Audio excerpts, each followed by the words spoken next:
A story is never an island. Every film you watch, every book you read, is part of a great conversation with everything that came before it. The real magic happens not when you look at one story alone, but when you build a bridge between two. So how do you build that bridge? You don't compare everything. You find one specific connection, a shared theme like greed, or a similar character like an unreliable narrator. Then you build your analysis around that single point. The most common mistake is to talk about text A for a while and then start over with text B. Instead, you need to synthesize. Talk about both within the same breath, within the same paragraph. Start with a shared idea.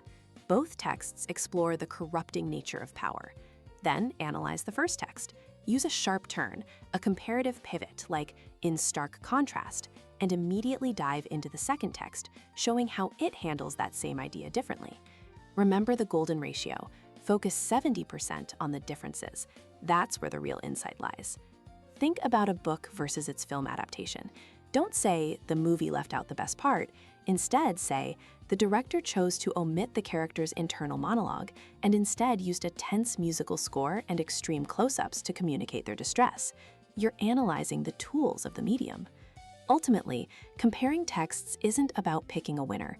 It's an intellectual puzzle. You're holding two worlds in your head at once to find the invisible threads that connect them. By doing this, you're not just a reader anymore. You become a critic, capable of seeing a universal truth that only becomes visible when you look at more than one perspective.